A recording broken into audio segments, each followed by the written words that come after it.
Bonjour à tous et à toutes. Bienvenue sur notre chaîne La Vérité pour notre temps. Nous vous saluons tous fraternellement dans le nom de Jésus-Christ notre Seigneur. Notre étude du jour aura pour titre « Le jugement à travers les trônes ». C'est une étude que beaucoup d'entre vous n'avaient jamais entendue, qui n'a jamais été expliquée aussi, et pourtant à son importance, puisque l'Éternel, à travers sa parole, nous a fait savoir qu'il y a plusieurs trônes dans le ciel. La raison particulière de cette étude est de déterminer, premièrement, la raison pour laquelle il y a plusieurs trônes dans le ciel, et deuxièmement, c'est de révéler à travers ces trônes si le jugement a commencé réellement en 1844, s'il a commencé à la mort de Jésus lorsque le voile s'est déchiré, et pour terminer, s'il a commencé tout de suite après la résurrection et l'ascension de Jésus. Voilà ces points que nous développerons aujourd'hui. Bien entendu, nous ferons cette étude en deux volets, vu la quantité d'éléments qu'il y aura apportés. Donc nous vous demanderons d'être attentifs au premier volet pour que vous puissiez comprendre le second par la grâce de Dieu. Donc c'est une étude importante à considérer et nous vous demanderons une attention particulière et nous vous invitons aussi surtout à partager cette étude, à liker et à vous abonner afin de recevoir toutes les autres études que nous avons pour chacun de vous. Alors avant tout, nous allons prier pour demander à Dieu l'assistance de son Saint-Esprit dans le but de bien comprendre ce sujet. Seigneur mon Dieu, nous voilà prosternés devant toi pour réclamer de toi l'aide de ton Saint-Esprit, dans le but de nous conduire dans la vérité et de permettre que cette vérité nous transforme à ton image. Alors Seigneur, qu'il prenne possession de notre entendement et que nous puissions être attentifs à sa voix. Alors fortifie-nous, bénis-nous, pardonne-nous, bénis tous les auditeurs, accorde une grâce spéciale et que ton nom soit glorifié et béni. Au nom de Jésus, nous t'avons prié pour ta gloire. Amen. Amen. Lorsque nous entreprenons l'étude de la parole de Dieu, nous devons le faire avec un cœur humble. Et nous devons mettre de côté nos opinions qui nous ont été chères pendant longtemps et qui sont considérées pour beaucoup d'entre nous comme infaillibles. Et c'est là la réticence que les Juifs ont rencontrée à renoncer à leur ancienne tradition qui a causé leur perte. Donc, tout cela pour nous dire que lorsque nous étudions la parole de Dieu, nous devons mettre de côté nos propres opinions et laisser l'Esprit Saint nous conduire dans la vérité. Tout ceci pour nous dire que nous avons beaucoup à désapprendre et beaucoup à apprendre. Donc, comme nous l'avons dit, cette étude va replacer l'Église au milieu du village, va rétablir la vérité concernant le jugement qui est aujourd'hui mis à mal. Pourquoi ? Parce que certains disent qu'il n'y a plus de jugement, d'autres disent que le jugement s'est fait déjà à la mort de Jésus, d'autres disent que le jugement a commencé lorsque Jésus est monté dans le ciel, selon Hébreux 9, et d'autres affirment que le jugement a commencé en 1844. Donc, tout ceci pour nous montrer que lorsque nous étudions, nous devons prendre le temps d'analyser et de bien comprendre les sujets, les mots, les verbes, les virgules employées et les tournures de phrases pour que nous ne puissions pas interpréter les choses à notre manière. D'accord ? Donc, concentrons-nous sur ce sujet et analysons bien. Alors, la première démarche va nous conduire dans Ézéchiel chapitre 1 pour nous permettre d'identifier le premier trône que possède l'Éternel. Puisque, comme nous l'avons dit, l'Éternel possède plusieurs trônes. Lisons ce qui suit au chapitre 1, verset 1. La 30e année, le 5e jour du 4e mois, comme j'étais parmi les captifs du fleuve de Kébar, les cieux s'ouvrirent et j'eus des visions divines. Le 5e jour du mois, c'était la 5e année de la captivité du roi Joachim.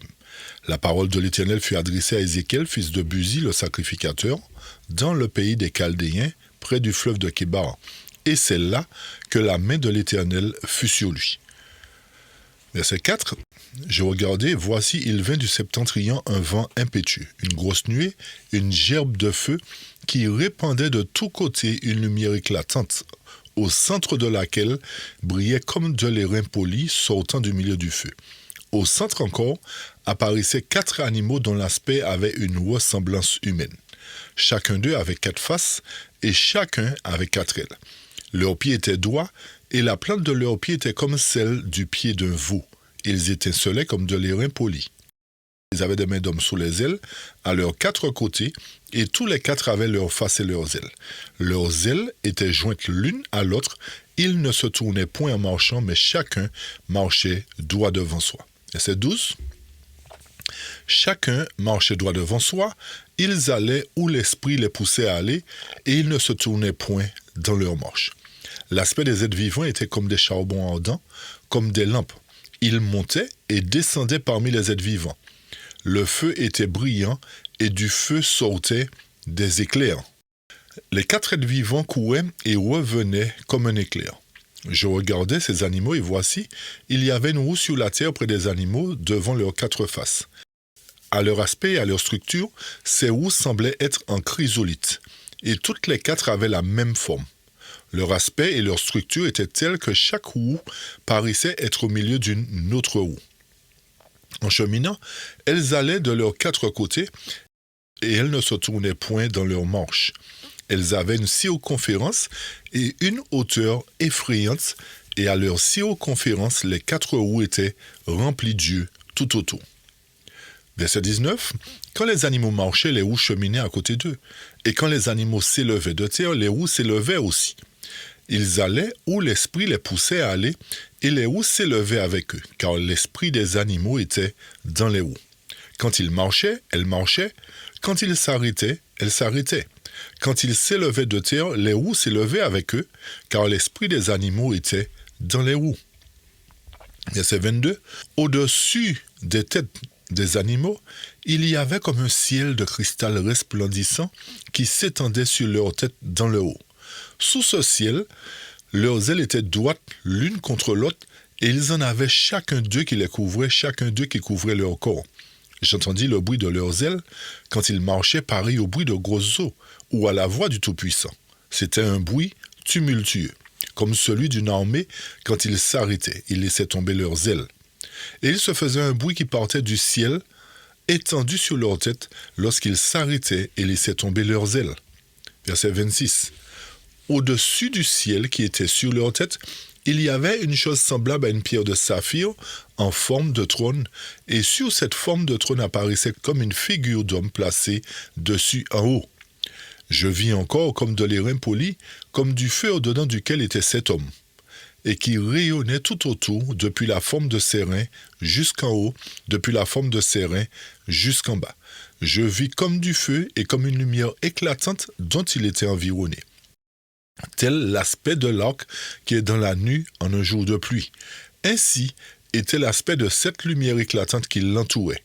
C'était une image de la gloire de l'Éternel. À cette vue, je tombai sur ma face et j'entendis la voix de quelqu'un qui parlait. Fin de citation. Ici, à ne pas se tromper, Ézéchiel nous fait la description non pas d'un vaisseau extraterrestre, mais bel et bien du trône de l'Éternel ou encore d'un trône dont l'Éternel se sert pour ses déplacements. L'Éternel est Dieu, l'Éternel est sur son trône, nous dit la Bible. Mais nous verrons à travers cela qu'il ne possède pas qu'un seul trône. Donc la description de ce trône est représentée par 4 êtres vivants qui possèdent 4 ailes, 2 pour se couvrir la face, 2 pour voler. Ils possèdent aussi 4 faces. Devant eux, il y a des roues emboîtées les unes dans les autres. Et nous voyons que ces êtres vivants, autrement dit ce trône de l'Éternel, avance à la vitesse de l'éclair, sinon plus vite que l'éclair, dira-t-on. Et nous voyons que ce trône obéit à l'esprit qui les dirige, c'est-à-dire la voix de Dieu, à l'esprit de Dieu qui les dirige. Et nous voyons que ce trône est capable d'aller dans toutes les directions sans que les êtres vivants aient à se tourner à droite ou à gauche. Et nous voyons par-dessus ce trône l'image de la gloire de l'Éternel, comme nous dit Ézéchiel. Donc nous voilà maintenant appelés a accordé une entière attention à cette scène merveilleuse dont Ézéchiel fut le témoin sur le bord du fleuve du pays des Chaldéens.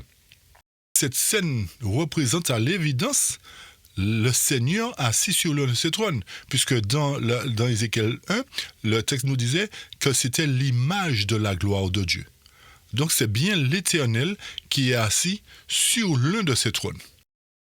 Voilà une description du premier trône que possède l'Éternel. Et c'est pour cette raison que lorsqu'on nous considérons la vitesse à laquelle le trône se déplace, comme nous a dit le texte, l'éclair, nous comprenons par là comment l'Éternel est capable d'aller et de revenir sur la terre en une fraction de seconde. Donc c'est pour vous dire comment le véhicule de l'Éternel est puissant, chers amis. Et c'est pour cette raison que lorsque nous sommes en danger quelquefois et que nous appelons l'Éternel à l'aide, ou même des fois où nous n'avons pas le temps de l'appeler, mais il voit la nécessité d'intervenir, il intervient aussi rapidement que l'éclair. Pourquoi je dis cela ? Je vais vous raconter une petite expérience que j'ai vécue lorsque j'étais plus jeune. Je devais avoir aux environs de 12 ans. Et durant cette période, je me rendais souvent soit au marché ou au libre-service pour faire des courses pour ma mère qui était souvent malade. Alors, ce jour-là, elle m'envoie faire des courses pour elle au libre-service qui se trouvait au moins à 2 km de la maison. Étant sorti faire les courses, à la sortie du magasin, justement, il y a un camion de livraison qui se trouve sur une voie de la route. Alors, avant de traverser, je prends le temps de regarder s'il n'y a pas de voiture qui passe. Alors, tout est OK, je me mets à traverser et d'un coup, je vois surgir, pour ceux qui connaissent les anciennes bâchées 404 Peugeot, c'était cette voiture qui allait à ce moment-là me frapper avec une vitesse et allait m'éjecter à plusieurs mètres, tellement la voiture allait vite. Et lorsque j'ai constaté cela, je puis vous dire que je n'ai pas eu le temps de réfléchir, je n'ai pas eu le temps d'appeler Dieu, mais j'ai vu simplement ma mort arriver. Et je peux vous confirmer, chers amis, que la voiture, lorsque je l'ai vue apparaître devant moi, elle était à moins de 50 cm. Croyez-le si vous voulez, mais je l'ai vécu. Et au même moment où la voiture allait me percuter et m'envoyer dans l'au-delà, on va dire, j'ai senti une main se poser sur mon épaule du côté droit et me tirer en arrière. En une fraction de seconde, je vous dis, ayant regardé derrière moi qui était là, personne. Et c'est là que j'ai compris que ce jour-là, l'Éternel m'a évité un accident ou encore la mort, parce que vu la vitesse, et j'étais pas très gros en ce temps-là, chers amis. Ça aurait été facile de passer de vie à trépas. Pourtant, je n'avais pas demandé à l'Éternel, mais l'Éternel a jugé bon, à l'instant T, d'étendre sa main pour m'éviter cet accident. Et jusqu'à ce jour, je ne cesse de remercier l'Éternel pour sa bonté envers moi, pour la vie qu'il m'a donnée. Et c'est là pour nous une bénédiction, une joie immense, un bonheur ineffable de savoir que notre Sauveur est vivant et qu'il ne cesse de visiter la terre ou de répondre à l'appel de ses enfants, quel que soit le lieu où nous nous trouvons, l'heure où nous l'appelons, il est capable de se déplacer à la vitesse grand V pour venir nous secourir. Donc, n'oublions pas de remercier Dieu pour ses bontés envers nous et pour sa fidélité envers nous. Donc, voilà, nous allons poursuivre maintenant pour apporter d'autres explications sur notre sujet. Nous voyons que l'Éternel, à travers son trône, est capable d'intervenir à tout moment lorsque nous lui demandons ou pas. Alors, apportons un peu plus d'évidence concernant ce trône. Outre cette apparition divine dont Ézéchiel fut le témoin, la Bible décrit notre Dieu assis sur son trône en 3 autres circonstances différentes. Et nous verrons dans quelques instants un autre trône vu par Ésaïe le prophète et 2 autres trônes vus par Jean le révélateur. Mais avant tout, apportons d'autres précisions concernant ce trône d'Ézéchiel, chapitre 1. Nous verrons que ce trône a un nom. Nous allons apporter la précision concernant le nom de ce trône, chers amis. Allons maintenant dans Ézéchiel chapitre 10. Et notez que ces chapitres, chapitre 1, chapitre 10 et le chapitre 9, sont liés entre eux. Et c'est la raison pour laquelle nous reviendrons dans le deuxième volet pour apporter les précisions concernant ce que l'Éternel fera avec son trône, bien que c'est un trône sur lequel il se déplace, mais il y a une œuvre particulière que l'Éternel fera à partir de ce trône. Ok? Donc ceci, nous le verrons dans le deuxième volet à travers le chapitre 1, 9 et 10 d'Ézéchiel. Ok? Maintenant, apportons la précision sur le nom de ce trône. Ézéchiel chapitre 10, verset 1. « J'ai regardé et voici dans l'étendue qui était au-dessus de la tête des chérubins, apparut au-dessus d'eux une pierre de saphir qui avait l'aspect d'un trône. » Donc, ce que Ézéchiel nous dit au chapitre 10, c'est la même chose qu'il nous dit au chapitre 1 avec la mention supplémentaire du nom de ce trône. Est-ce que vous nous suivez, chers amis? Donc, ce trône sur lequel l'Éternel se déplace est appelé chérubin. Nous avons vu dans la Bible qu'il y a plus d'une fois où il y a des chérubins qui sont mentionnés, ne serait-ce que dans le jardin d'Éden, après qu'Adam fut chassé du jardin, il y eut un chérubin protecteur muni d'une épée qui gardait l'entrée du jardin. Nous voyons aussi que dans le contexte du sanctuaire, au-dessus du propitiatoire, il y avait 2 chérubins. Mais il y a une différence à faire entre ces 2 chérubins qui étaient sur le propitiatoire dans le sanctuaire. Vous me remarquerez qu'ils n'avaient pas 4 faces. Ok? Ils n'avaient pas 4 faces. Il y a une autre notion de chérubin dans Ézéchiel 41. Disons, il faut lire Ézéchiel 40 et 41 pour bien comprendre. Ça, c'est une autre explication qui n'a rien à voir avec Ézéchiel 1, Ézéchiel 10 et Ézéchiel 9. OK? Mais remarquez bien que dans le contexte d'Ézéchiel 41, cette fois-ci, les chérubins ont 2 faces. Vous voyez que dans la Bible, il peut y avoir des mêmes symboles, exemple chérubin, mais qu'il ne faut pas utiliser dans le même cadre, dans le même contexte. Et ceci pour beaucoup de symboles dans la Bible.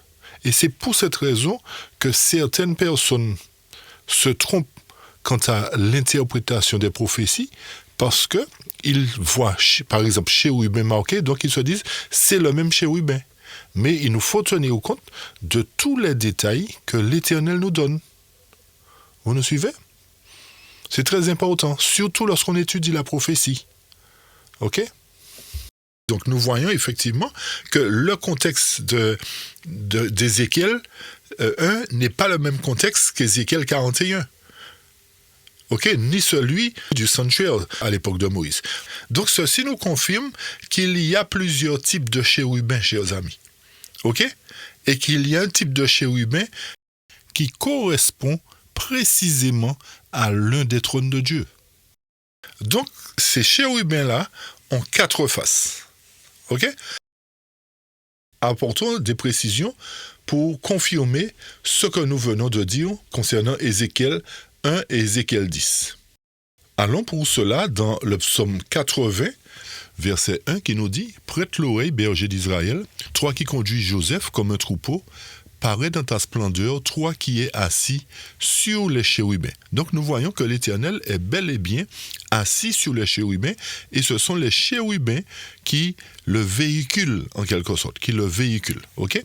Une autre confirmation, dans le psaume 99, l'Éternel règne, les peuples tremblent, il est assis sur les chérubins, la terre chancelle. Okay? Donc voilà des évidences qui nous confirment que bien que les chérubins sont placés sur le propitiatoire, mais les chérubins sont aussi l'un des moyens de transport de l'Éternel. Donc, abordons maintenant le second trône.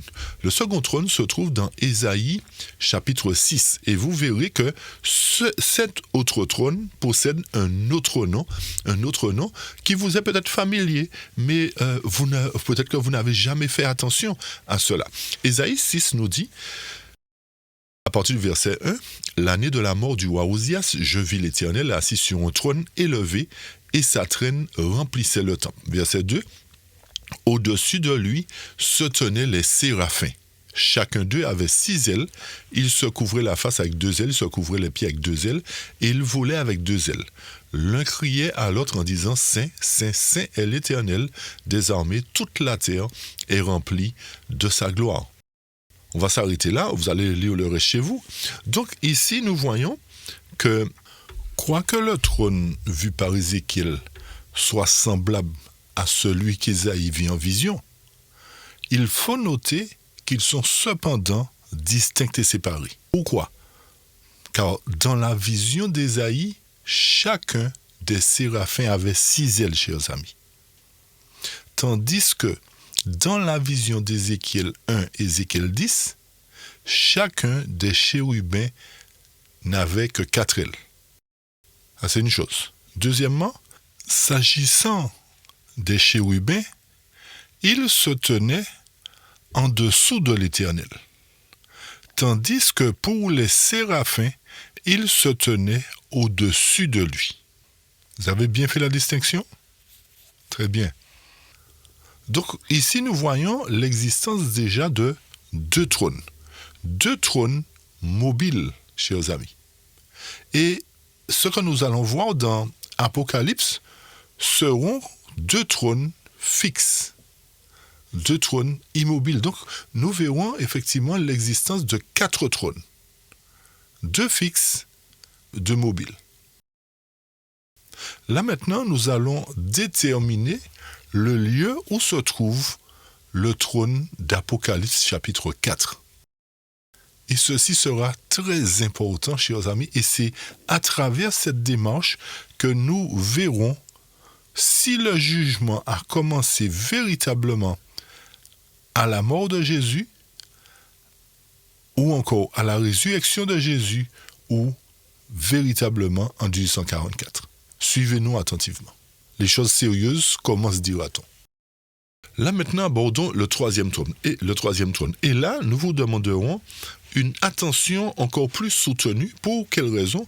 Parce que ce 3e trône va nous apporter des éléments pour savoir où s'est trouvé l'Éternel après sa montée, après sa résurrection particulièrement, où a été l'Éternel. Et ceci va préparer le chemin pour rétablir la vérité et en quelque sorte pour remettre l'Église au milieu du village. Donc, portez une attention particulière quant à ce 3e trône. Pour cela, nous vous invitons à aller dans Actes chapitre 7. Actes chapitre 7 à partir du verset 55. Le texte nous dit « Mais lui, rempli du Saint-Esprit, leva les yeux vers le ciel et vit la gloire de Dieu, et Jésus étant à la droite de Dieu. » Il s'agit ici d'Étienne, bien entendu, qui fut lapidé pour la cause de la vérité. Et il dit « Voici, je vois les cieux ouverts, et le Fils de l'homme étant à la droite de Dieu. » Ils poussèrent de grands cris, se bouchèrent les oreilles, et se précipitèrent tous ensemble sur lui.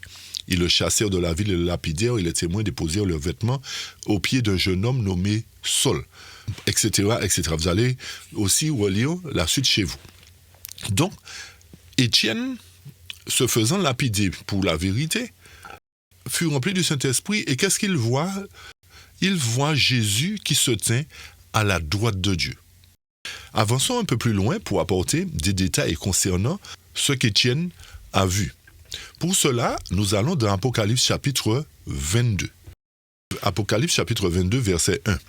« Il me montra un fleuve d'eau vive, limpide comme du cristal, qui sortait du trône de Dieu et de l'agneau. Au milieu de la place et sur les 2 bords du fleuve, il y avait un arbre de vie portant 12 espèces de fruits et donnant du fruit chaque mois. Les feuilles de l'arbre servaient à la guérison des nations. Il n'y aura plus de malédiction, mais le trône de Dieu et de l'agneau y sera et ses serviteurs les serviront. Ils verront sa face et son nom sera sur leur front. Il n'y aura plus de nuit. Ils n'auront besoin ni de chandelle, ni de lumière, de soleil, car le Seigneur Dieu les éclairera et ils régneront au siècle des siècles. Ici, nous voyons qu'il s'agit du seul trône où le Père et le Fils sont assis conjointement. C'est le seul trône dans la Bible, chers amis, où les deux sont assis ensemble. Il n'y a pas d'autre. Et à travers Apocalypse 22, nous voyons que ce trône se trouve dans le lieu où se trouve l'arbre de vie. Que dans ce lieu, il y a aussi un fleuve d'eau vive limpide comme du cristal, qui sortait du trône de Dieu et de l'agneau. Notez ces détails, chers amis, ils sont importants pour nous permettre de faire la différence tout à l'heure avec le trône d'Apocalypse chapitre 4. Et comme nous avons dit, c'est cette démarche qui nous permettra de savoir véritablement si le jugement a commencé à partir du moment où Jésus est monté au ciel et s'est assis à la droite de son Père, si c'est pendant sa mort, lorsque le voile fut déchiré, ou si réellement le jugement a commencé en 1844. Encore une fois, tout cela pour rétablir la vérité. Ok? Donc, vous avez bien compris qu'il s'agit du seul trône où le Père et le Fils sont assis conjointement. Poursuivons, apportons d'autres éléments. Au chapitre 3 d'Apocalypse, verset 21, le texte nous dit « À celui qui vaincra, je donnerai de s'asseoir avec moi sur mon trône, comme moi j'ai vaincu et suis assis avec mon Père sur son trône. Que celui qui a des oreilles entende ce que l'Esprit dit aux églises. » Donc, ici, Jean le Révélateur nous fait savoir que de même que l'Éternel a vaincu à la croix, il a vaincu l'ennemi, il a vaincu la mort, il a remporté la victoire. Et à partir de cela, il a été digne de s'asseoir conjointement avec son Père sur son trône. Il nous fait savoir que lorsque nous serons vainqueurs aussi sur la bête et son image, on va dire, sur le péché, sur toutes ces choses, nous serons aussi conjointement assis avec lui sur son trône. Donc, il y a là une promesse pour nous montrer que le cheminement que Jésus a fait, il nous amènera à faire ce même cheminement lorsque nous serons vainqueurs, chers amis. Ok? Donc, c'est à partir du moment où Jésus a vaincu le mal, a remporté la victoire sur la mort, qu'il s'est assis à la droite de Dieu. Donc, s'étant assis à la droite de Dieu, montre déjà premièrement qu'il n'a pas commencé l'œuvre du jugement à cette époque. Et nous apporterons les éléments pour confirmer cela tout à l'heure. D'accord? Mais retenez bien toutes ces notions pour bien comprendre la suite. Alors, avançons dans Marc 16, verset 19. Après leur avoir parlé, le Seigneur monta au ciel et s'assit à la droite de Dieu. Ils s'en allèrent prêcher partout, le Seigneur travaillant avec eux et confirmant la parole par les signes qui suivaient. Amen. Donc, Marc 16 se rapporte au moment où, après la résurrection de Jésus, lorsque les femmes sont allées au tombeau et qu'elles n'ont pas vu Jésus, Jésus leur est apparu ainsi qu'aux disciples et Jésus leur a parlé pendant un moment. Et c'est suite à cela que l'Éternel monta au ciel et s'assit à la droite de Dieu, chers amis. Il n'est pas entré dans le lieu très saint à partir de ce moment-là. Poursuivons avec une autre confirmation dans Psaume 110, verset 1. L'Éternel dit à mon Seigneur, « Assieds-toi à ma droite jusqu'à ce que je fasse de tes ennemis ton marchepied. » C'est-à-dire jusqu'à ce que toute l'œuvre du salut, du rachat de l'humanité soit terminée et je ferai de tes ennemis ton marchepied. Poursuivons dans Acte 2, verset 32. C'est ce Jésus que Dieu a ressuscité et nous en sommes témoins.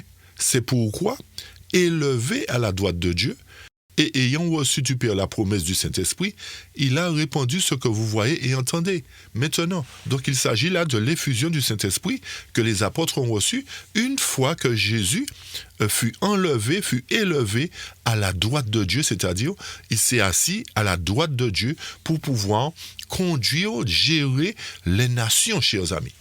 Donc ce trône mentionné ici, ce trône où se trouvent le Père et le Fils, est un trône qui leur permet de gérer l'univers, chers amis. Qu'est-ce qui nous permet de dire ça? 1 Pierre 3, verset 22. Le texte nous dit, il est monté au ciel, il est à la droite de Dieu. Les anges, les autorités et les puissances lui sont soumis. Donc le fait que les anges, les autorités et les puissances lui sont soumis, forcément à son Père aussi, ceci nous montre que ce trône est un trône où les deux gèrent l'univers. Il gère les anges, il gère les autorités. Donc c'est un trône de gestion de l'univers sur lequel le Père et le Fils sont assis ensemble, chers amis. Ce n'est pas un trône de jugement, mais un trône de gestion des autorités, de gestion des anges, de gestion des puissances. Donc, 1 Pierre 3 est en quelque sorte la clé qui nous permet de savoir la fonction de ce trône. Ce trône est un trône de gestion de l'univers particulièrement. OK? Alors, ce sont des petits éléments qui arrivent progressivement pour nous amener à comprendre véritablement que tant que Jésus était assis à la droite de son Père, le jugement ne pouvait pas commencer, chers amis. Nous voyons l'importance en quelque sorte de comprendre, d'étudier les trônes. Ceci nous montre, la parole de Dieu nous montre qu'il y a effectivement plusieurs trônes. Et chacun d'eux a un rôle, une fonction qui lui est propre.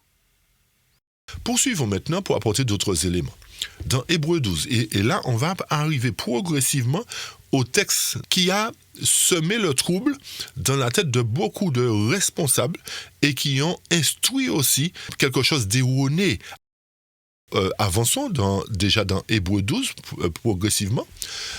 Hébreux 12 verset 2, le texte nous dit « Les yeux fixés sur Jésus, auteur et consommateur de notre foi, qui, pour la joie qui lui était réservée, a enduré la croix, méprisé l'ignominie et s'est assis à la droite du trône de Dieu. » Donc ici, Paul dans Hébreux, l'Épître aux Hébreux nous confirme que pour que Jésus puisse s'asseoir à la droite de Dieu, il fallait qu'il soit quoi?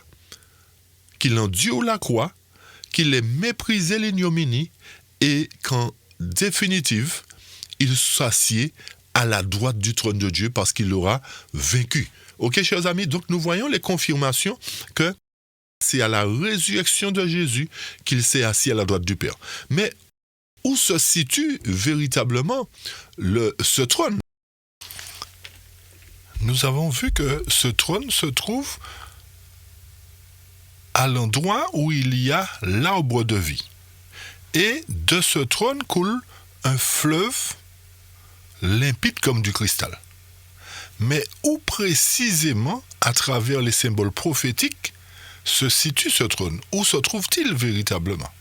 Avançons avec Hébreux, toujours cette fois-ci, au chapitre 8, pour apporter d'autres détails.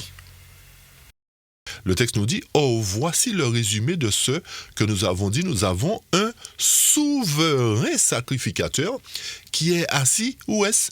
À la droite du trône de la majesté des cieux. » Donc, encore un élément supplémentaire qui nous permet de savoir qu'à la montée de Jésus, chers amis, il a endossé son rôle de souverain sacrificateur.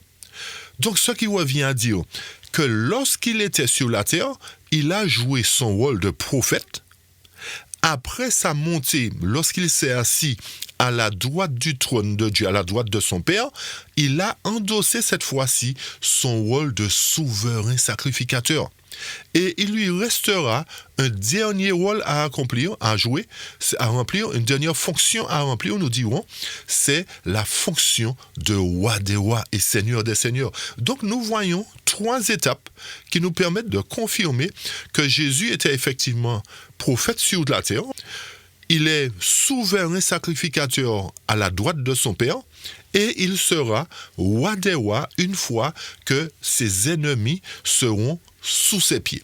Donc, étant souverain sacrificateur et faisant le lien avec le sanctuaire typique à l'époque de Moïse, nous voyons la raison pour laquelle Jésus, lui, est devenu souverain sacrificateur.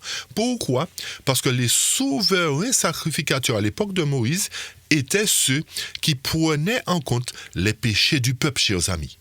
Donc Jésus, étant devenu souverain sacrificateur après sa montée, lorsqu'il s'est assis à la droite du trône de Dieu, est en mesure justement de prendre en compte nos fautes et de les confesser. Pourquoi? Parce que grâce à sa victoire sur la croix et grâce au fait qu'il s'est offert comme un agneau, comme à la boucherie sur la croix, il a été digne à ce moment-là de remplir la fonction de souverain sacrificateur pour prendre nos fautes, pour les confesser comme le faisaient les souverains sacrificateurs à l'époque de Moïse. Donc, nous voyons ici que l'œuvre du sanctuaire s'étant arrêtée sur la terre par le fait que Jésus a mis un terme au système cérémoniel, se poursuit aujourd'hui dans le ciel parce que Jésus en a été digne. Il a remporté la victoire, chers amis. Donc ceci confirme ce que nous avons dit tout à l'heure, que l'Éternel doit occuper plusieurs fonctions. Il a rempli ses fonctions de brebis qu'on mène à la boucherie. Il a joué aussi son rôle de prophète sur terre. Il a endossé son vêtement de sacrificateur après sa montée, sa résurrection. Et bientôt, il endossera son vêtement de roi des rois et seigneur des seigneurs. Donc c'est pour cette raison qu'il nous faut bien comprendre toutes les démarches et tout ceci devient plus clair pour nous à travers l'œuvre du jugement, chers amis. Donc, celui qui ne comprend pas correctement l'œuvre du jugement va passer à côté de beaucoup d'évidences. Vous voyez? Et c'est pour cette raison aussi qu'à travers le cycle des 7 églises, l'Éternel a permis à la dernière église d'être en mesure d'expliquer correctement le jugement. Vous rappelez-vous que cela n'a pas été donné aux églises qui précédaient, mais à la dernière église. Alors, ce qui revient à dire aussi que Jésus étant monté et s'étant assis à la droite de la majesté divine, c'est-à-dire de son Père, est capable de prendre en compte nos péchés, de prendre en compte nos fautes, nos confessions, parce qu'il endosse son rôle de souverain sacrificateur. Donc, ici, nous voyons le deuxième point de vérité établi qui nous permet d'ériger l'Église déjà au milieu du village. Donc, ce qui revient à dire qu'à l'époque de Jésus, il ne pouvait pas commencer le jugement lorsque le voile fut déchiré, puisqu'il ne met pas la charrue avant les bœufs, chers amis. Pourquoi nous disons cela? Parce que rappelez-vous que le sanctuaire que Moïse avait érigé était l'image du sanctuaire véritable et l'ombre des choses à venir. Par conséquent, étant l'ombre des choses à venir, il fallait que lorsque le moment fut arrivé, que la prophétie puisse s'accomplir et que Jésus, à ce moment-là, endosse son rôle de souverain sacrificateur. Ne pouvons pas parler de l'ombre des choses à venir et ne pas comprendre que Jésus devait, à partir de ce moment-là, prendre la place des souverains sacrificateurs humains pour que lui, en tant que divin, et ayant remporté la victoire, soit digne de nous sauver à partir de ce moment. Encore une fois, ceci confirme qu'il ne pouvait pas commencer un jugement avant qu'il n'endosse son rôle de souverain sacrificateur. Il ne fallait pas qu'il brûle les étapes comme nous avons dit. Donc, qui dit sanctuaire véritable montre qu'il fallait un souverain sacrificateur pour officier dans le sanctuaire. dans le but de confesser, de prendre en considération nos fautes. Donc, à partir de cela, nous voyons que lorsque cela se produisait sur la terre à l'époque de Moïse, à l'époque des Lévites, les souverains sacrificateurs, pendant toute l'année, prenaient en compte les péchés des croyants repentants à travers les offrandes qui étaient présentées. Donc de même, Jésus, étant souverain sacrificateur, prend en compte nos fautes.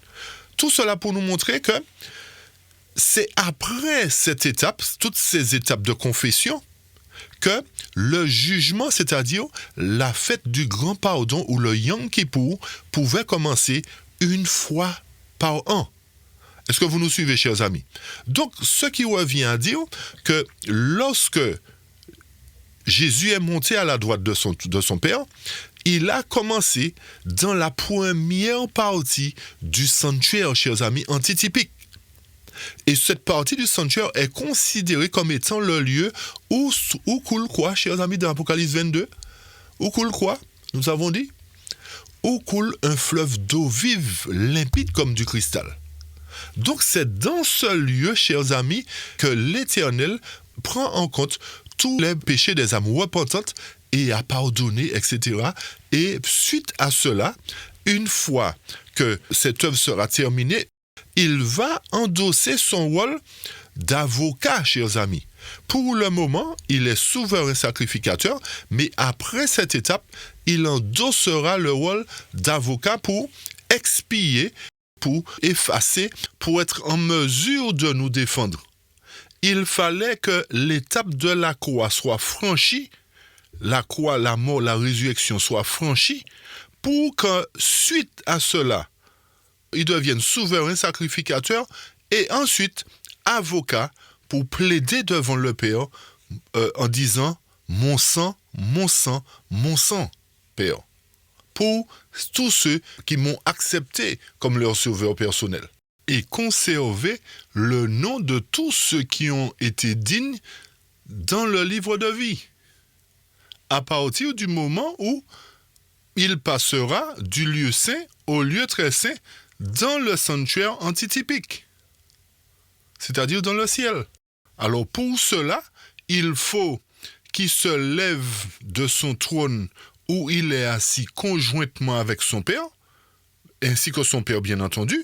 Il faut que les deux se lèvent pour se rendre dans le lieu très saint où leurs positions vont changer, où ils ne seront plus assis conjointement sur le même trône, mais que Jésus, en tant qu'agneau de Dieu, se retrouvera devant son Père cette fois-ci, dans le but de recevoir de lui le livre contenant les 7 sceaux, chers amis. Vous nous suivez? Donc, il doit y avoir un déplacement dans le ciel. D'où la raison qu'il y a plusieurs trônes.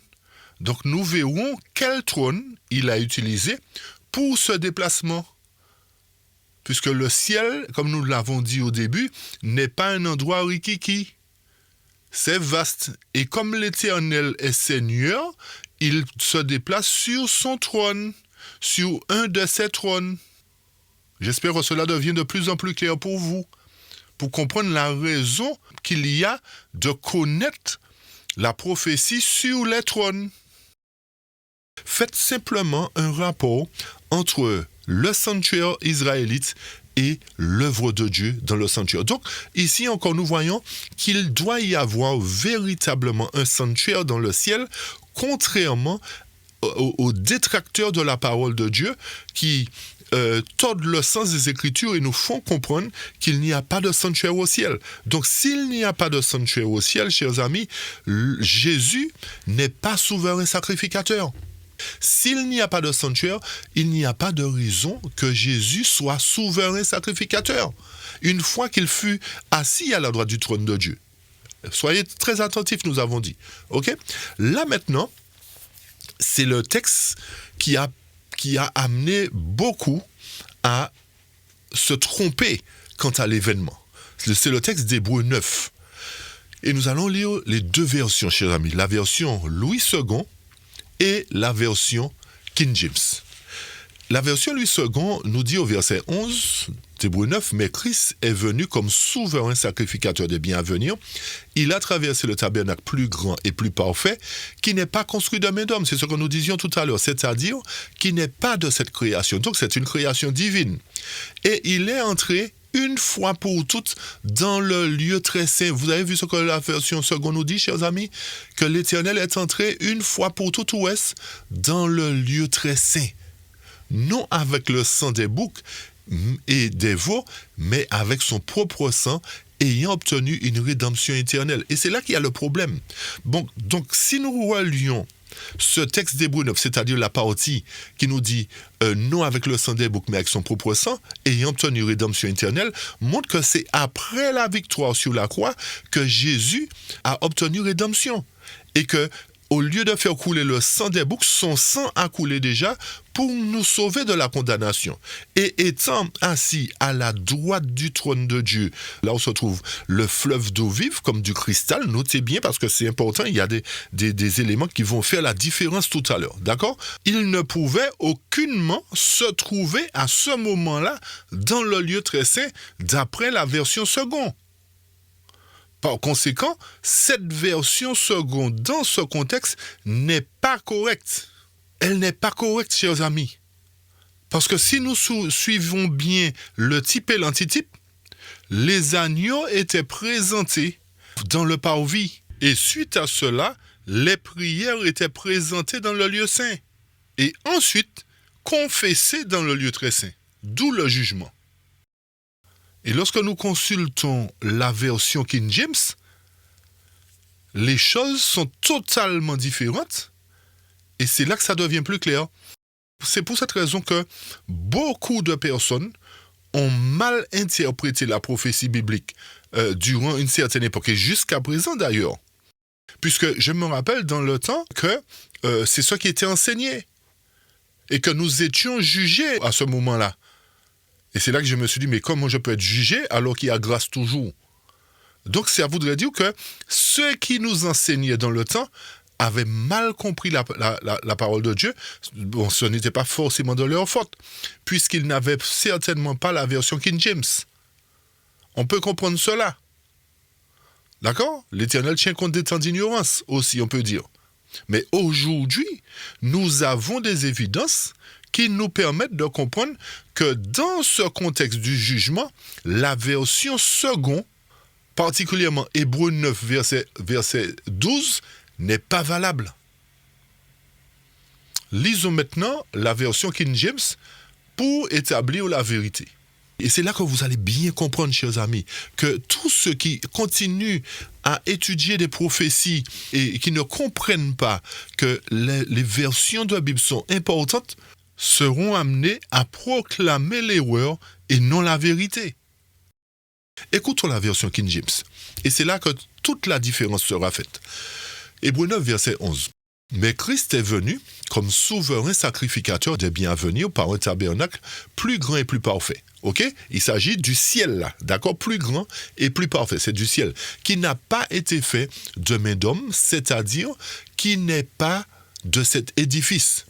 Ce n'est pas par le sang des boucs et des veaux, mais c'est par son propre sang. Écoutez bien, chers amis, c'est par son propre sang qu'il est entré une seule fois dans le lieu saint, chers amis.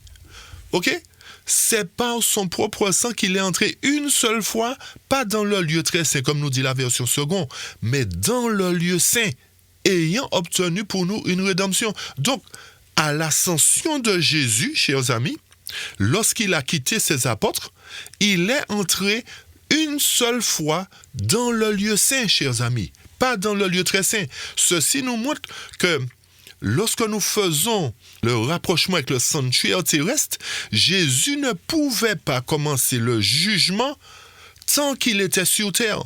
Ne pouvait pas commencer le jugement à sa mort, lorsque le voile fut déchiré. Donc ça bannit totalement cette doctrine erronée qui nous fait savoir que le jugement a commencé lorsque le voile fut déchiré. Nous le disons, peut-être que tous n'ont peut-être pas entendu ces inepties, Ces choses nous sont parvenues et des questions nous ont été posées. C'est pour cette raison que nous apportons aussi ces informations. Donc ça élimine complètement le fait qu'à partir du voile, que le jugement a commencé. Deuxièmement, ça supprime l'autre doctrine erronée que c'est à la montée de Jésus que le jugement a commencé dans le lieu très saint, chers amis. Pourquoi? Parce que nous avons vu que la version King James défait la version Louis II, qui nous montre que lorsque Jésus est monté, il est monté dans le lieu très saint, selon la version seconde. Tandis que la version King James nous dit que, après avoir obtenu rédemption, il est entré dans le lieu saint. Donc, autrement dit, là où Jésus se situe à la droite de son Père, dans le ciel, montre qu'il s'agit là du lieu saint, chers amis. Du lieu saint. D'accord? Parce que c'est là qu'il est en mesure de jouer son rôle de souverain sacrificateur dans la pièce où se trouve le chandelier. Nous allons le confirmer encore plus tard. D'accord? Donc, voilà des évidences, chers amis. Voilà des évidences. Et lorsque nous poursuivons dans Hébreux 10, vous voyez, les textes d'Hébreux sont très importants à considérer. Maintenant, Hébreux 10 nous dit, verset 12, « Mais celui-ci, après avoir offert pour toujours un seul sacrifice pour les péchés, s'est assis à la droite de Dieu. » Donc, en reliant ces textes entre eux, nous voyons effectivement que Jésus, en s'asseyant à la droite de son Père, se place dans le lieu saint du sanctuaire, chers amis. Et Colossiens 3, verset 1 et suivant, nous apporte encore une confirmation. Si donc vous êtes ressuscité avec le Christ, cherchez les choses d'en haut où le Christ est à la droite de Dieu. Donc ça voudrait dire quoi? Qu'à partir de notre baptême, lorsque nous passons par le baptême, passons par le tombeau liquide, la mort symbolique, nous ressuscitons avec Christ une nouvelle créature.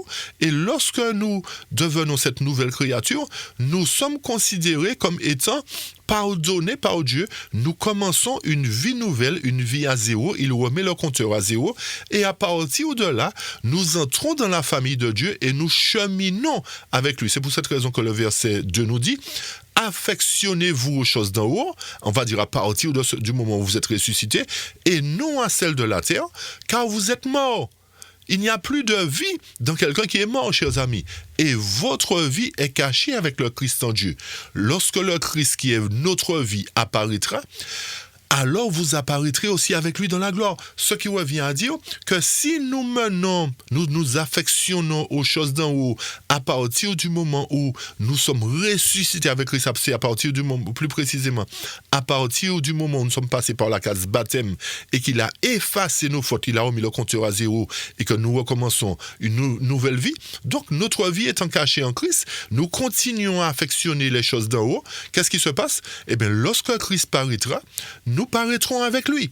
Nous serons semblables à lui et nous serons assis avec lui sur son trône, chers amis. Est-ce que vous nous suivez? D'accord? Donc, il nous faut passer par toute cette étape que lui, il est passé pour que nous soyons aussi dignes que lui de nous asseoir à ses côtés comme lui s'est assis aux côtés de son Père. D'accord? Poursuivons dans Éphésiens 1 avant de toucher le 4e trône, puisque l'heure est contre nous. Éphésiens 1, verset 19. « Et quelle est l'immensité de sa puissance pour nous qui croyons, selon l'opération de sa grande puissance, qu'il a opérée en Christ, en faisant quoi? En le ressuscitant d'entre les morts et en le plaçant à sa droite dans les lieux célestes. » Voilà ici des confirmations qui nous montrent que Dieu, le Père, a ramené Christ à la vie dans le but de le placer à sa droite. Et revenons dans Hébreux maintenant, Hébreux 1, verset 1.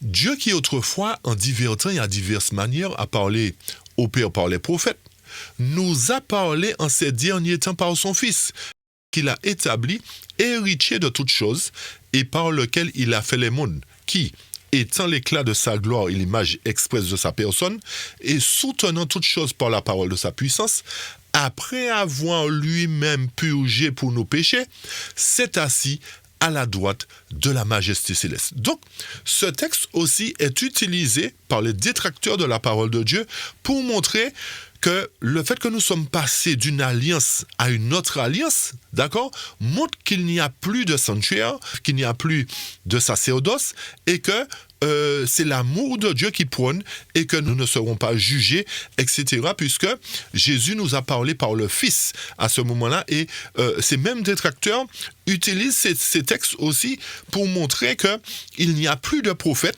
et que Jésus est le seul prophète par excellence. Mais n'oublions pas ce que nous avons dit tout à l'heure, chers amis, que Jésus a endossé son rôle de prophète lorsqu'il était sur terre. Mais après sa résurrection, il a endossé son rôle de souverain sacrificateur. Et le dernier rôle qu'il endossera, c'est-à-dire la dernière fonction qu'il endossera, sera la fonction de roi des rois et seigneur des seigneurs. C'est pour cette raison qu'après sa résurrection, chers amis, il a fait les uns comme apôtres, les autres comme prophètes, les autres comme docteurs, les autres comme évangéliques. Donc ça voudrait dire qu'après la montée de Jésus, il y a bel et bien des prophètes, il y a bel et bien des pasteurs, il y a bel et bien des docteurs, etc., etc. Donc, voilà encore plusieurs évidences qui nous permettent de comprendre qu'il y a un courant de pensée aujourd'hui qui veut détourner le peuple de Dieu de la vérité. Pourquoi? Parce que, comme nous l'avons dit au début, nous présentons nos propres opinions à partir de la parole de Dieu et nous amenons beaucoup de personnes à être perdues parce que nous n'approfondissons pas ou nous ne comprenons pas clairement la parole de Dieu. Donc, voilà ce qu'il fallait retenir concernant le troisième trône, chers amis. D'accord? Le troisième trône qui est le trône de Dieu et de l'agneau qui se trouve dans le lieu saint du ciel, chers amis. N'oubliez pas que l'Éternel, pour se déplacer, utilise ces différents trônes. L'Éternel ne marche pas à pied pour faire ce qu'il a à faire. Et n'oubliez pas que l'Éternel est aussi omniscient, omniprésent, omnipotent, c'est-à-dire qu'il est capable de faire plusieurs choses en même temps. Alors qu'il gère l'univers avec son Père, il est capable de confesser, il est capable de venir nous sauver, il est capable de nous délivrer. Est-ce que vous nous suivez, chers amis? Donc, voilà déjà, encore une fois, 3 trônes présentés dans la parole de Dieu. Maintenant, analysons et découvrons le 4e trône. Pour cela, allons dans Daniel chapitre 7, à partir du verset 9, et portons aussi une attention particulière. Daniel 7, verset 9 nous dit « Je regardais jusqu'à ce que les trônes fussent renversés, c'est-à-dire abaissés, et que l'ancien des jours fût assis. » Pause. Donc Daniel nous donne une description des trônes qui furent renversés à un moment donné. Remarquez bien que tant que les trônes ne furent renversés, l'ancien des jours ne pourrait s'asseoir dessus. Okay? Ceci nous montre que Daniel, à travers le chapitre 7, nous décrit un événement qui devait prendre place pour permettre à l'ancien des jours de s'asseoir. D'accord? De s'asseoir. Donc, il fallait que les trônes soient renversés. Lorsque nous parlons de trônes renversés, prenons cet exemple pour bien comprendre. Souvent, certaines personnes, lorsqu'ils ont par exemple des tables à l'extérieur, on va dire, ils basculent les chaises pour que les chats ne puissent pas s'asseoir dessus, etc. Et lorsqu'ils sont prêts à s'asseoir pour déjeuner, pour dîner, etc., ils renversent les sièges, c'est-à-dire ils mettent les sièges sur les 4 pieds. Donc c'est ce que ça veut dire lorsque Daniel dit « Je vis jusqu'à ce que les trônes furent renversés », c'est-à-dire les trônes n'étaient pas encore placés en position pour que l'ancien des jours s'assied dessus. D'accord? Est-ce que vous nous suivez? Donc, ceci nous décrit un événement qui devait se faire au-delà de l'époque de Daniel. Nous allons confirmer encore tout à l'heure. Le texte nous dit « Son vêtement était blanc comme la neige et les cheveux de sa tête étaient comme la laine pure. Son trône était comme une flamme ardente et ses roues comme un feu ardent. » Et remarquez bien, et faites bien la différence, chers amis. C'est là que nous allons vous demander d'être aussi attentif. Ok? Le verset 10 nous dit « Un flot de feu sortait et s'échappait de devant lui. » Rappelez-vous, concernant le trône d'Apocalypse 22, qu'il ne s'agissait pas d'un flot de feu qui sortait devant, mais qu'il y avait un fleuve limpide comme du cristal. Donc, il y a déjà une différence. Pour nous montrer que le trône devant lequel il y avait ce fleuve limpide comme du cristal n'est pas le même trône, ne se trouve pas dans le même lieu où Daniel nous décrit que cette fois-ci, il y a un flot de feu qui sortait devant. OK? Ça, c'est un premier élément. Poursuivons. Des milliers de personnes le servaient et 10 000 fois 10 000 se tenaient devant lui. Le jugement se tait et les livres furent ouverts. Donc, Daniel nous décrit ici une scène qui devait prendre place à partir du moment où les trônes seraient renversés, c'est-à-dire seraient établis pour permettre à l'ancien des jours de s'asseoir dans le but de commencer le jugement. Donc, tant que cet événement, tant que les sièges, les trônes n'étaient pas mis en place, le jugement ne pouvait pas se tenir et les livres ne pouvaient pas s'ouvrir. Donc, nous voyons ici, chers amis, qu'il y a une nette différence déjà avec le trône d'Apocalypse 22. Le trône d'Apocalypse 22 qui est le trône de Dieu et de l'agneau. OK? Ces trônes qui furent renversés n'ont rien à voir avec les trônes d'Ézéchiel 1, rien à voir avec le trône d'Ésaïe 6, rien à voir avec le trône d'Apocalypse 22, chers amis. Vous avez bien compris? Ce trône de Daniel 7 n'a rien à voir avec Ézéchiel 10 ou encore Ézéchiel 1, rien à voir avec Ésaïe 6 et rien à voir avec Apocalypse 22, chers amis. OK? Poursuivons verset 13. J'eus pendant la nuit des visions, et voici quelqu'un semblable à un fils d'homme vint sur les nuées du ciel et s'approcha de l'ancien des jours, et on le fit approcher de lui. Donc, ici nous voyons que les trônes furent d'abord renversés, ensuite l'ancien des jours s'assit, et ensuite, une fois que tous les trônes furent renversés, que l'ancien des jours s'assit et que les milliers de personnes qui étaient là le servaient 10 000 fois 10 000 et que le jugement était sur le point de commencer, qu'est-ce qui se fit? L'ancien des jours fit approcher quoi? Le Fils de l'homme, un Fils d'homme, c'est-à-dire Jésus qui a remporté la victoire sur la mort et sur le tombeau. Pourquoi il le fit approcher de lui? Parce que Jésus seul était digne, rappelez-vous dans le chapitre 5, une étude que nous avions fait déjà sur le jugement, et Jésus seul était digne d'ouvrir le livre contenant les 7 sceaux, chers amis. Est-ce que vous nous suivez? Pour que Jésus soit en mesure de recevoir le livre contenant les 7 sceaux, qui contient l'histoire du monde, il fallait que des trônes furent établis, furent abaissés, pour que l'ancien des jours s'assit, et pour que le jugement puisse commencer, il fallait aussi que le Fils de l'homme s'approche de l'ancien des jours. Mais remarquez bien que le texte ne nous dit pas là que le Fils de l'homme se tient à la droite de l'ancien des jours. Vous avez bien compris? Le texte ne nous dit pas que le Fils de l'homme se tient à la droite de l'ancien des jours. C'est à noter, c'est très important, chers amis. Très, très, très important. Alors maintenant, pour confirmer ce que Daniel nous dit, allons dans Apocalypse chapitre 4. Allons dans Apocalypse chapitre 4. Le texte nous dit, « Après cela, je regardai, et voici une porte s'ouvrit dans le ciel. » Après quoi, chers amis? Rappelez-vous que les versets, nous avions donné les explications des chapitres 1, 2 et 3. Les chapitres 1 décrivaient le petit livre que l'ange avait reçu, Jean avait reçu de l'ange, que l'ange avait reçu de l'Éternel. Okay? Et que Jean devait envoyer un message aux 7 églises. Et nous avions montré que la 7e église avait un rôle important à jouer concernant l'explication du jugement.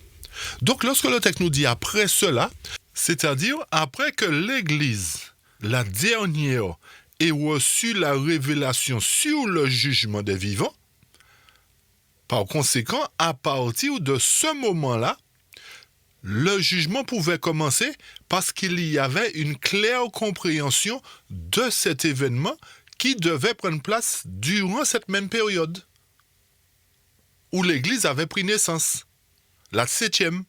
Et rappelez-vous du nom de la 7e église, Laodicée, Laodicéa, qui veut dire peuple du jugement, ou encore peuple qui proclame le jugement. Donc c'est pour cette raison que le texte commence et nous dit « après cela », après que nous ayons eu une compréhension de la révélation. Poursuivons. Donc après cela, je regardai, et voici une porte s'ouvrit dans le ciel. La première voix que j'entendis fut comme celle d'une trompette qui me parlait et qui disait « Monte ici, je te ferai connaître ce qui doit arriver dans la suite. » Aussitôt, je fus ravi en esprit, selon certaines versions, et voici, un trône était placé dans le ciel. Donc, Daniel nous dit que des trônes furent renversés. Pour que l'ancien des jours s'assied, Jean, lui, à son tour, nous dit un trône était placé dans le ciel. Un trône pour qui? Pour l'ancien des jours. Et le texte poursuit nous dit, et quelqu'un était assis sur le trône.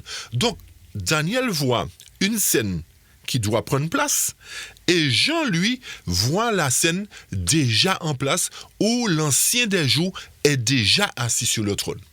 Et le verset 3 nous dit, celui qui était assis avait l'aspect d'une pierre de jaspe et une pierre de sardoine.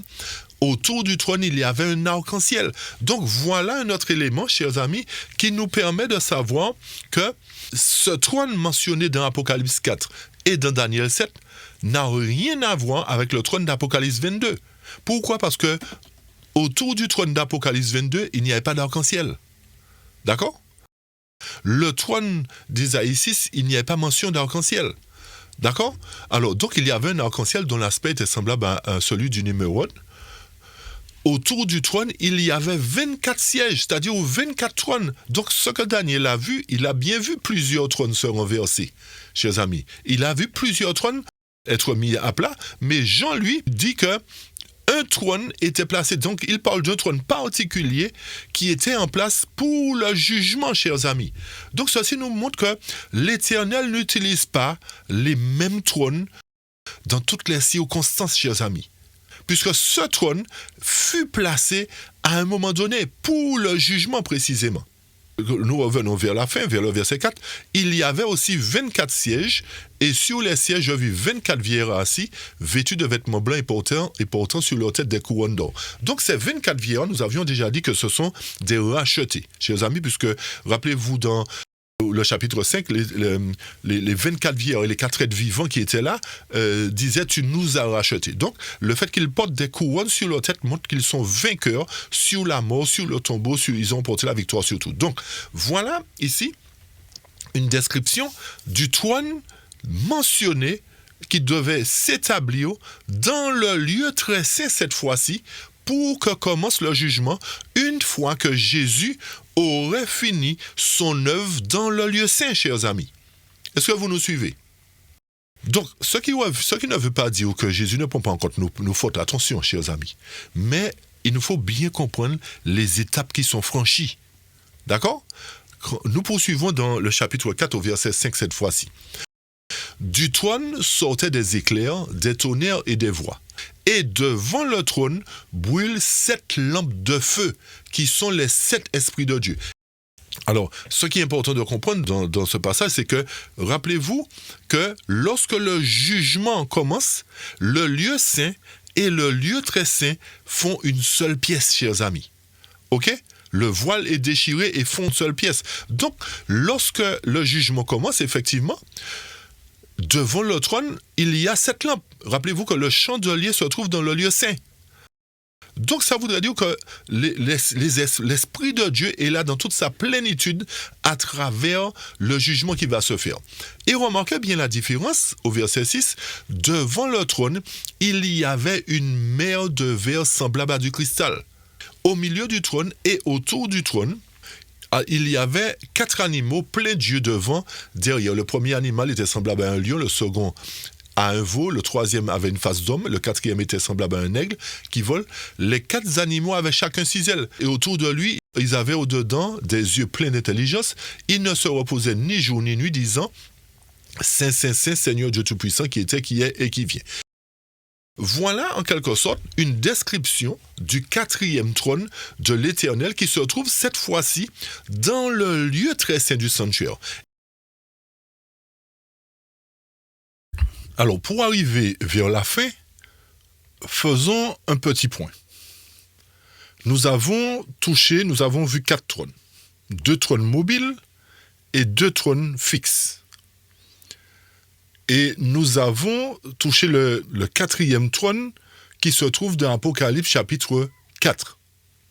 Donc, en déterminant le lieu où se trouve ce trône d'Apocalypse 4 et le trône d'Apocalypse 22, ces 2 trônes qui sont fixes, nous remarquons, pour commencer, que celui d'Apocalypse 22, c'est-à-dire celui duquel procède le fleuve de la vie limpide comme du cristal, c'est, d'après le révélateur Jean, le trône de Dieu et de l'agneau. Ça, c'est un point. Sur lequel Christ est assis à la droite de Dieu après sa résurrection. Concernant celui d'Apocalypse 4, devant lequel se trouve non pas le fleuve de la vie comme du cristal, mais quoi?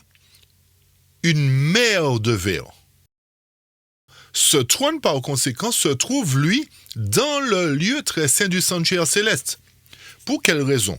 Notez ce point particulier. Dans le jugement, chers amis, sur la mer de verre, il n'y a personne. Suivez-nous attentivement. Dans le jugement concernant la mer de verre, il n'y a personne sur cette mer de verre. Tandis que, lorsque nous allons dans Apocalypse chapitre 15, chers amis, Apocalypse chapitre 15, à partir du verset 2, nous voyons quoi? Le texte nous dit « Et je vis comme une mer de verre mêlée de feu ». Ok? Là, c'est plus comme du cristal, mais mêlée de feu, symbole de purification. Et qu'est-ce que j'en vois? Et ceux qui avaient vaincu la bête et son image et le nombre de son nom, debout sur la mer de verre, ayant des harpes de Dieu. Et il chante le cantique de Moïse, serviteur de Dieu, et le cantique de l'agneau, disant « Tes œuvres sont grandes et admirables, Seigneur Dieu Tout-Puissant, tes voies sont justes et véritables, roi des nations. » Alors ici, lorsque nous faisons le lien avec le chapitre 4 et le chapitre 15 concernant la mer de verre, nous voyons par là que tant que le jugement n'était pas terminé, les rachetés ne pouvaient pas se trouver sur la mer de verre. Donc ceci nous montre qu'il faut qu'il y ait un jugement pour que les rachetés se trouvent sur cette mer de verre mêlée de feu. Passer par la purification, autrement dit, passer par le jugement des vivants, proprement dit. Ce qui revient à dire que ces rachetés sont entrés dans l'éternité avec Dieu. Ils ne passeront pas par la mort. Ils deviendront invulnérables à la mort à ce moment-là. Alors nous avons dit que ce trône devant lequel se trouve la mer de verre est dans le lieu très saint du sanctuaire. Vu que Daniel voit que l'on plaçait des trônes, et vu que Jean a vu les trônes occupés, premièrement par l'Ancien des Jours, ensuite par les 24 vieillards, toute cette scène qui a été mise en place nous montre qu'il y a eu un déplacement d'un lieu à un autre. Et surtout, notez bien ce point, selon Ésaïe 6, qui représente le trône séraphin, rappelez-vous que Ésaïe nous disait que lorsqu'il vit l'Éternel assis sur son trône élevé, il y avait une traîne après lui, c'est-à-dire il y avait un cortège qui remplissait le temple, d'où les 24 vieillards et les myriades d'anges. Donc, nous avons la confirmation ici qu'il s'agit bien du trône d'Ésaïe 6 qui a conduit l'Éternel ainsi que son Fils dans le lieu très saint du sanctuaire, chers amis. Retenez bien la notion de traîne ou encore, selon certaines versions, cortège. Et c'est lorsque le cortège est entré dans le temple, remarquez bien où le cortège est entré, chers amis, dans le temple. Autrement dit, dans le lieu très saint. Et lorsque ce cortège est entré dans ce lieu très saint, les poteaux au verset 4 s'ébranlèrent. Et la maison fut remplie de fumée. Symbole de purification, toutes ces choses. Encore une fois, c'est bien le trône d'Ésaïe 6, sur lequel l'Éternel s'assied, ainsi que son Père, qui a été premièrement dans le lieu, qui a été utilisé pour les conduire dans le lieu très saint. Nous répétons à nouveau pour que cela soit clair. Notez bien ou rappelez-vous qu'il y a eu un déplacement qui s'est fait. Puisqu'après que l'Ancien des Jours se soit assis, le Fils de l'homme est venu le rejoindre. Jésus est venu le rejoindre. Et remarquez bien, lorsque vous lirez tout le contexte d'Apocalypse 4 et Apocalypse 5, que le Fils de l'homme, c'est-à-dire Jésus, n'est plus à côté de son Père, mais il est devant son Père, symbolisé par un agneau, chers amis. Et c'est pour cette raison que nous allons apporter un élément supplémentaire qui se trouve cette fois-ci dans premier écrit à la page 55, qui nous dit ce qui suit. « Je vis le Père se lever de son trône et se rendre dans un chariot de feu au lieu très saint, au-delà du voile et s'y asseoir. Alors, Jésus se leva de son trône. Rappelez-vous que les deux étaient assis conjointement sur leur trône, d'accord, dans le lieu où coulait le fleuve d'eau de vie comme du cristal. Donc, forcément, le Père s'est levé d'abord, ensuite le Fils se lève aussi de ce trône. Et la plupart de ceux qui étaient inclinés se levèrent avec lui. Je ne vis aucun rayon de lumière passer de Jésus à la multitude insouciante après qu'il se fût levé et ces gens étaient complètement dans les ténèbres. La servante du Seigneur nous relate les faits en nous montrant que tandis que l'Éternel et son Père étaient dans le lieu saint, il y avait des gens sur terre qui étaient insouciants. C'est ce que nous devrions comprendre. Lisez tout le contexte du chapitre, d'accord? Il y avait des gens qui étaient complètement insouciants. Donc, le texte poursuit nous dit, ceux qui se levèrent en même temps que Jésus, c'est-à-dire ceux qui ont tenu compte des paroles de Dieu, des recommandations de Dieu, ne cessèrent d'avoir les yeux fixés sur lui lorsqu'il quitta son trône et il les conduisit un moment. Ce qui veut dire que ces gens-là avaient compris la prophétie et suivaient avec attention ce qui allait se dérouler. Ensuite, il leva la main droite et il dit de sa douce voix, « Attendez ici, je vais au Père. » Pour faire quoi? Pour recevoir le royaume. Par quel procédé? Par le fait qu'il reçoit le livre contenant les sceaux, c'est-à-dire l'histoire du monde. Et il dit, gardez vos vêtements sans tache, c'est-à-dire pendant que le jugement va commencer, gardez vos vêtements sans tache. Dans peu de temps, je reviendrai des noces et je vous prendrai avec moi. Puis, qu'est-ce qui s'est passé? Puis un chariot aux roues de flammes de feu, Ésaïe 6, Séraphin, entouré par les anges, avança près de Jésus qui y monta et fut conduit au lieu très saint où le Père était assis. Donc voilà encore une belle confirmation de la servante du Seigneur qui nous permet de mieux comprendre ce déplacement qui s'est fait du lieu saint au lieu très saint pour justement commencer le jugement des vivants. Fin de citation. Lorsque nous revenons et comparons ce que la servante du Seigneur vient de nous dire avec Daniel chapitre 7 verset 9, le texte nous fait comprendre que le trône mentionné dans Daniel était comme une flamme ardente et ses roues comme un feu ardent. Donc nous voyons que ce que nous dit la servante du Seigneur et ce que nous dit Daniel sont en harmonie.